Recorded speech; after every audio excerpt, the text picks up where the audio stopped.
So it's time for us to go and take a look at the Google Pixel 5a and see how this specific phone holds up in 2023. Now, back in 2021 when this phone came out, it was a very interesting approach from Google. Personally for me, I loved the Google Pixel 4a. I think that was a really good phone that Google made. And I think the Pixel 5a was pretty decent as well. I think this one was kind of like middle of the road though. Like it really wasn't as impactful as the 4a, but it was a decent, upgrade, I would say. I mean, it brought a bigger display and a lot of other things like that. And we'll talk about that throughout this whole entire video. However, if you want to pick up some phones I would recommend buying this year, links will be down in the description. You can get them from there and you can help support the channel at the same time. Now, starting off with the outside of the Pixel 5a, we actually had a 6.34-inch OLED display. Now, this was a pretty decent display at that time. I think it gave it, a little bit more of an edge compared to the 4a, mostly because, still a 1080p panel, but it was bigger. A lot of people, kind of equate a bigger phone into like a more expensive phone. I think that's why Samsung does a really good job with their A series. And that's kind of what was going on here. It was a fairly big phone, a bigger upgrade coming from the Pixel 4a, and it looked fairly nice. You still maintain that hole punch display, which was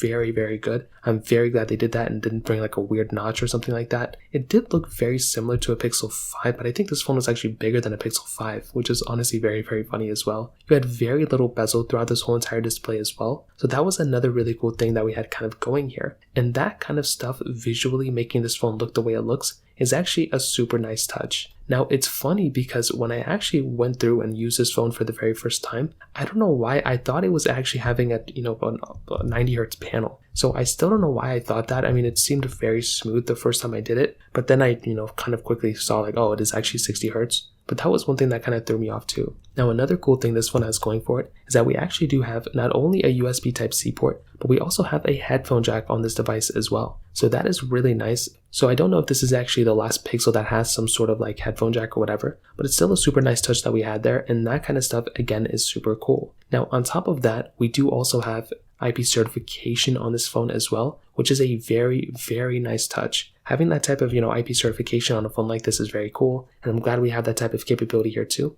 Now, the rest of the body is fairly cheap. This is definitely where you can tell they saved some dollars and, did some cost cutting measures. And the back, I mean, basically just a plastic back entirely. Still feels pretty good. Now, they do say it's an aluminum frame and aluminum back. Maybe that's the case. I think for me, it felt a little bit more plasticky, but it definitely felt more premium than something like the Pixel 4a during that time. So I think that was something that was really cool. So even though it was technically more expensive a little bit, you were getting something with that extra, increase in price. I will say though, I'm really happy with the Pixel 6a. I think that phone almost kills it, to be honest. But this one is still pretty good. Like there's not too much to complain about there. And you were also getting an extra camera sensor on the back too. So we had dual cameras on the back now. So that was another really nice touch here as well. So on the outside, to kind of sum it up, I definitely do think it looks pretty nice. It really was a pretty big upgrade coming from the, previous generation, which was basically the Google Pixel 4a, and I'm really happy about that. It was almost like a Pixel 4a meets 4a 5G, like combined as this one.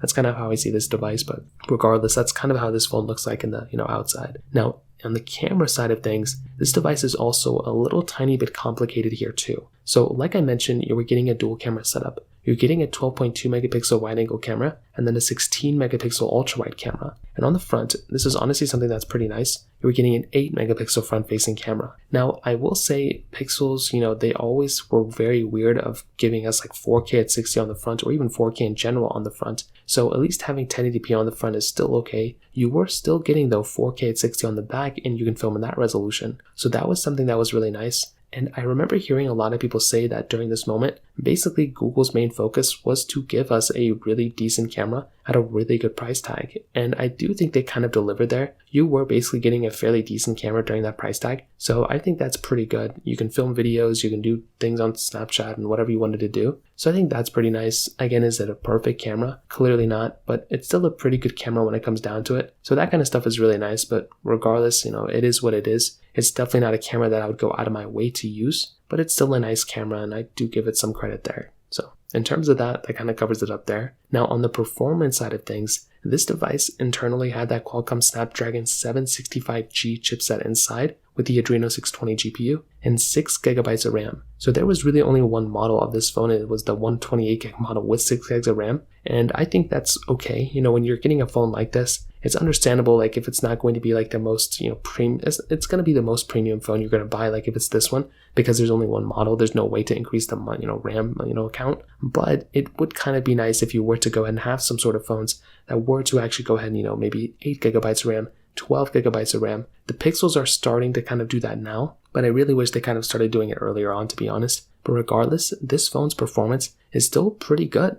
Really, no matter what you're going to do with this phone, it's going to be good at like a very, not a basic level, but at a pretty decent performance level. You have to remember that this was already kind of like the budget chipset of 2021. Actually, I think it was the budget chipset of 2020, to be honest. But since then, there has been some improvements, and I would say quite a bit of improvement from Snapdragon's mainline, chipset, which is basically their 8 Gen 2, 8 Gen 1 chipsets that they've had. So if you're currently not in that ballpark and you're okay with like, getting a phone that's still kind of like, on a cheaper side, like this phone's probably like $100 and something now. So you're not going to be getting the best performing phone. So as long as you understand that, you're probably going to be okay. But if you are expecting, a device to be like the best performing device of all time or whatever, well, clearly this one may not be the case. So it's just one of those things to kind of keep in the back of your head. But regardless, I still would say that a phone like the Pixel 5a 5G, fairly decent, fairly good. And that, is kind of something you should keep in the back of your head. Now, on the software side of things, this device did come out, in 2021.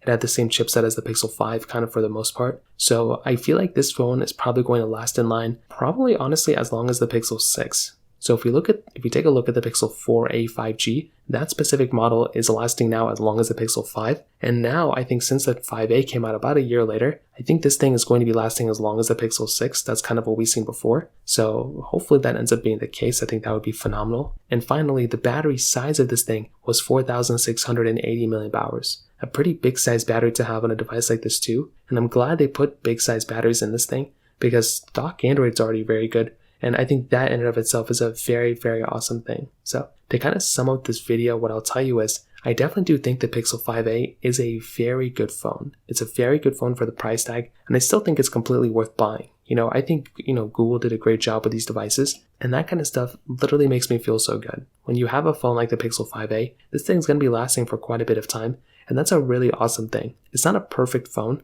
and there's definitely, the successor of the Pixel 5a was definitely better than this phone, but I think Google did a good job with it, and I think it still kind of scratches the itch for those devices. If you want to go and buy a device, this is a good one for a cheap value. But like I said, if you have the ability of getting a phone like a Pixel 6a, the Pixel 7a might be coming out soon too, well, maybe you want to just, swing for something like a 6a because I think that was like a way better phone. But I think the 5a is still pretty decent as well. So in terms of that kind of covers it up there. If you have any other thoughts or questions, let me know in the comment section below. Hit the like button, that would mean so much, but definitely hit that subscribe button. More importantly than everything else, I love every single one of you guys. Hopefully I'll catch you guys in the next video. Peace out till then.